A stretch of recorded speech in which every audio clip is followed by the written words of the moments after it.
hand it over to you and see what you can actually do in the time that we've given you.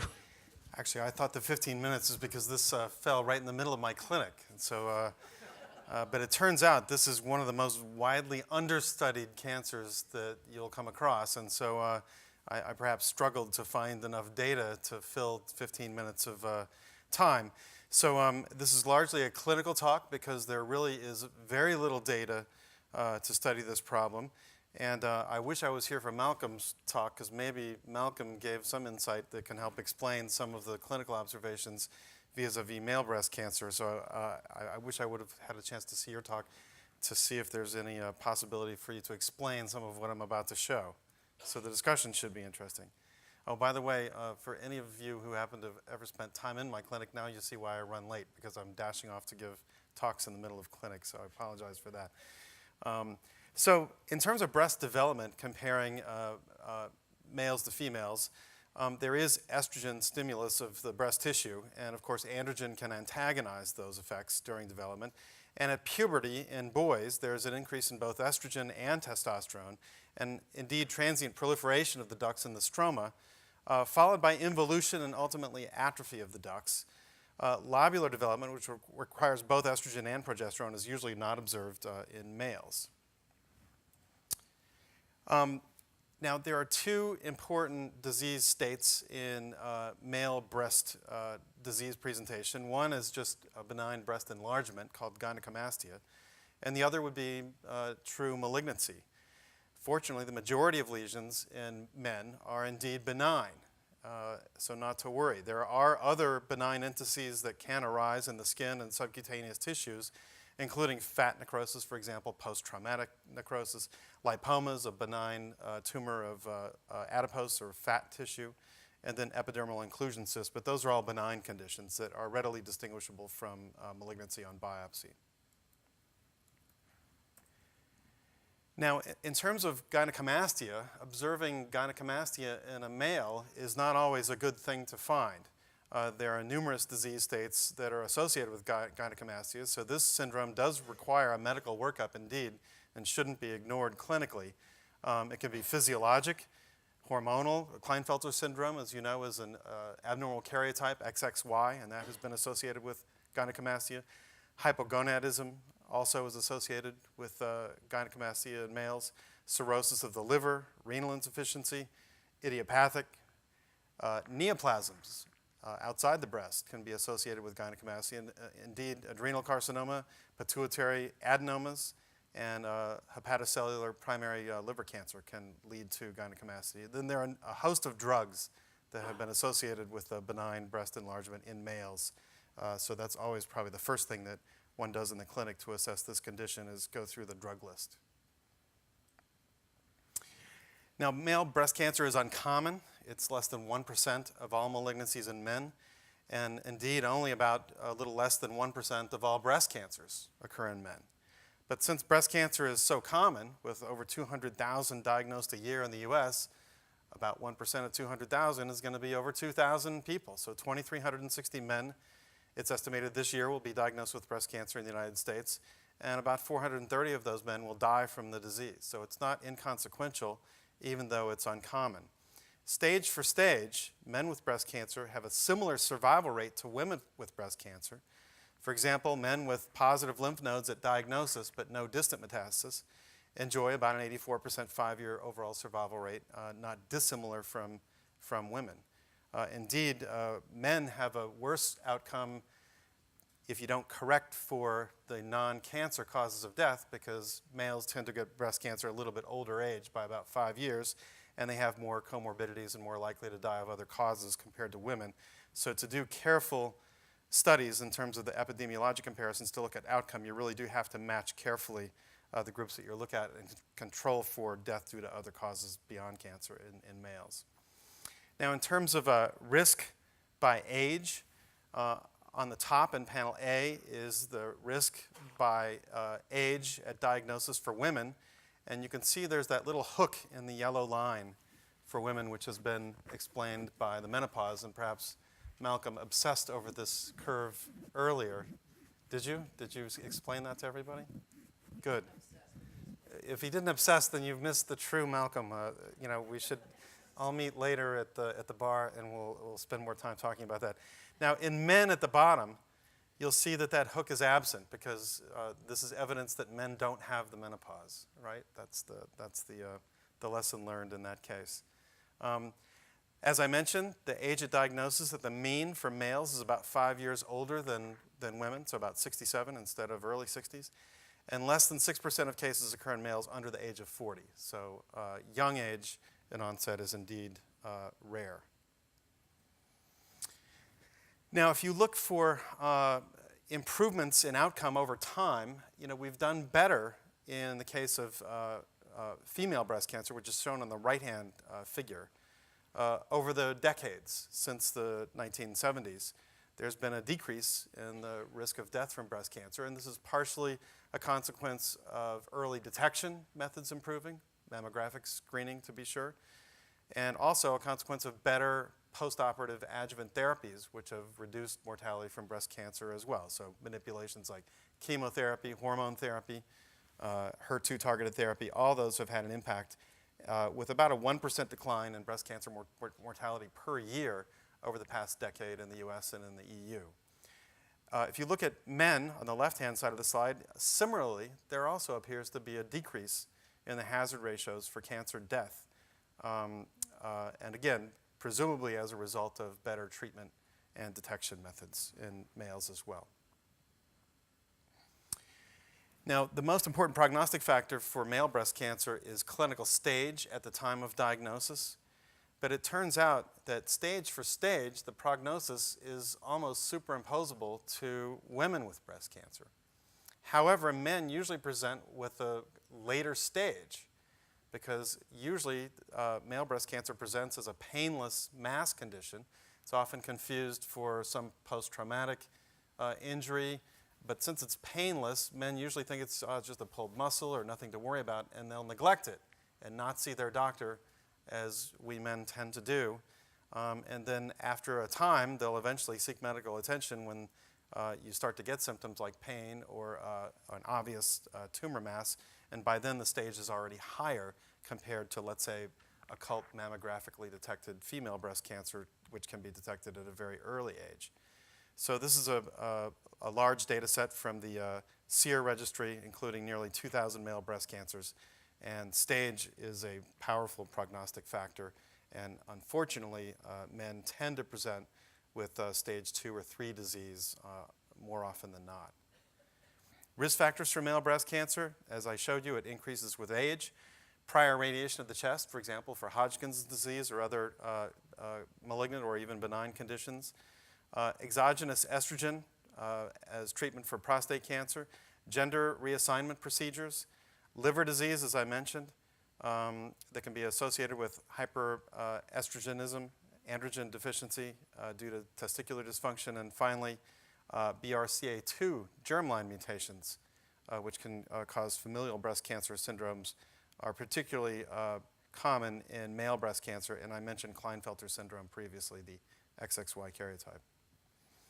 Now, the connection between male breast cancer and BRCA2 is quite well established from a number of epidemiologic studies.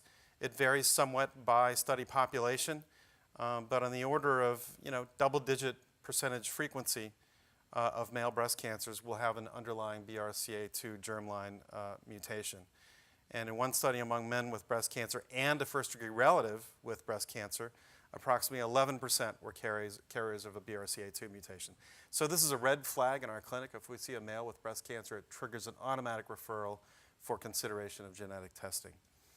The male BRCA2 alteration carriers have an estimated cumulative risk of male breast cancer of about 6% by age 70, so less than the incidence of female breast cancer amongst BRCA mutation carriers. The age of onset also is not as early as in women typically amongst the male BRCA2 carriers. BRCA1 may account for more cases of male breast cancer than originally estimated. Some of the early reports showed little or no BRCA1 mutation, but more recent reports have shown at least some. So it's less likely than BRCA2, but there are cases that have been reported in the literature. So the clinical manifestations, as I mentioned, usually a firm, fixed, painless mass, sometimes a bloody nipple discharge. Secondary signs tend to occur earlier in male breast cancers because of the smaller mass of the gland. Nipple retraction is not uncommon, as is skin ulceration, thickening, and increased trabeculation of the skin overlying the lesion. Oftentimes, there is regional nodal metastasis at the time of diagnosis. Palpable lymph glands are present in the axilla about half the time in newly diagnosed male breast cancer. Now, if you do a biopsy to confirm the diagnosis, the most common histologic subtype is an invasive ductal carcinoma, the vast majority. There can be precancerous ductal carcinomas in situ in rare cases. Invasive lobular cancer is exceedingly rare. The explanation given in this review is a little bit trite due to the lack of lobule formation in male. That's probably not a good explanation in my estimation, but it is true that lobular carcinomas are exceedingly rare in males. About 90% of male breast cancers express steroid receptors, estrogen receptor and or progesterone receptor. That's higher than the frequency that you see in females, which is about 70% hormone receptor positive. And that's even after adjustment for tumor stage, grade, and patient age. So men are more likely to have hormone-dependent breast cancer. It's that simple. As in female breast cancer, the rates of hormone receptor positivity increases with patient age. A recent series of 75 patients found that only 5% of male breast cancers overexpress HER2. Similarly, pathologist Bloom found that only 1 of 58 male breast cancers overexpress HER2, and that none of those 58 cases had true HER2 gene amplification as the molecular alteration behind the HER2 status. Androgen receptor expression is not uncommon in male breast cancer, but it is not associated with prognosis in this disease based on small studies. And whether or not targeting the receptor is effective is also anecdotal evidence only at this point. So this is our series of male breast cancers at Stanford. There have been 41 in the medical record archives. These are a subset of that, 22 who will happen to also receive radiation therapy postoperatively for lumpectomy and radiation or for locally advanced disease following mastectomy. So this is actually one of the largest collections of male breast cancer in the literature. And I thought it was nice because it does illustrate a number of the points that we've talked to already. You can look at the age, beginning at the far left. The histology is almost exclusively infiltrating ductal carcinoma, or IDC for short. There's one ILC in 1986. That's lobular cancer. You can see a lot of these patients have N1 or N2 disease, and a fair number have T2, 3, or 4 tumor stage, so a little bit more advanced stage than you would typically expect in a mammographically screened population. The hormone receptor status you can see is positive in almost everyone. The HER2 status similarly is negative in all but a couple of these subjects. Most of these patients had MRM, which is modified radical mastectomy. A few back in the 60s had a radical mastectomy, the Halsted procedure. And then more recently, a smattering of patients have had lumpectomy followed by radiotherapy instead of modified radical mastectomy. Most of the patients have had dissection of the axillary lymph nodes. That's ALND, is axillary lymph node dissection, whereas SLNB is sentinel lymph node biopsy, which is more commonly done in the modern era and has largely replaced the need for axillary dissection, particularly in patients that are found to be node negative. Over time, you can see there's increasing use of systemic adjuvant chemotherapy, and then when tamoxifen became available, you can see that patients at Stanford here were started to being treated with postoperative tamoxifen, which is recommended since the majority express estrogen receptor. I'm not going to have time to talk to the types of radiation techniques that were used in this study, but the bottom line here is that it's probably reasonable to consider less radiation, particularly for those who have post-mastectomy radiation consideration. After mastectomy, it's probably unneeded, but after lumpectomy, you probably do need it. Workup is identical as female breast cancer, including mammography, sonography, and biopsy. The treatment is otherwise the same: surgery, some assessment of the lymph node status by sentinel lymph node biopsy or by dissection. If the nodes are positive, then systemic adjuvant chemotherapy is indicated if they have no comorbidities. And if their estrogen receptor is positive, then adjuvant tamoxifen is recommended. Radiation therapy is used in cases of locally advanced disease, positive lymph node status, or in cases who have lumpectomy without mastectomy. The prognosis, as I mentioned, is otherwise identical as females. Conclusion, the majority of male breast lesions are benign. That's the good news. Mammography is particularly accurate for diagnosing male breast cancer and distinguishing it from benign breast enlargement, for example, gynecomastia. Ultrasound can also be useful, particularly in characterizing the axillary lymph node status preoperatively. The relationship of the mass to the nipple should be carefully assessed by physical examination because an eccentric location is more suspicious of a malignant process, whereas central location is more likely a benign lesion. Ultrasound of the axilla is important for nodal staging. And the final slide, it's less than 1% of breast cancer, but still about a couple thousand cases a year in the US. Infiltrating ductal carcinoma is by far the most common, usually ER positive, tends to present at more advanced stage. There is less tissue and therefore involvement of the chest wall tends to occur earlier. And as I mentioned, the diagnosis is usually neglected by the patients prior to seeking medical attention, allowing further stage migration to a higher stage. This disease has a similar prognosis when matched stage for stage with female breast cancer. It's associated with an inherited BRCA2 mutation status in a double-digit frequency, and treatment paradigms and outcomes are similar to female breast cancer. I heard the bell ring at 15 minutes. Questions?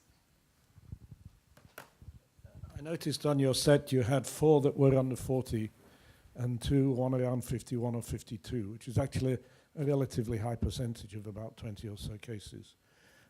And I was wondering whether you'd explored those for the genetics, what happened about BRCA2 and BRCA1, and for those where you couldn't find anything there, since you can now do whole genome sequencing and have a good chance of finding something interesting, have you done that? Because it does seem to me that the genetic component may be more than is usually thought. And I was very surprised at your very low figure of only 6% of BRCA2 carriers. You don't really, do you have a good data on what proportion of BRCA2 carriers who are males really would get the disease? Well, that's the only information that's in the literature, but that is based on small numbers. There must be something else then that's going on, because it's based on small numbers, I'll grant you that. Now, the fraction of the cases I showed you in the Stanford series that have BRCA information available is probably only a small fraction in the later years. You know, that started back in the 60s, so we don't have any. Yes, we probably do, but we may or may not have these samples in our archives. I don't know that our tissue bank goes back all the way to the 60s or not. I'm not certain. That somebody would have to look into that. It's an excellent question.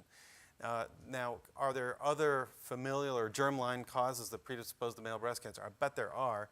And now routinely in our cancer genomics clinic, we're using panels of other genes that are known to be frequently altered in familial cancer patterns.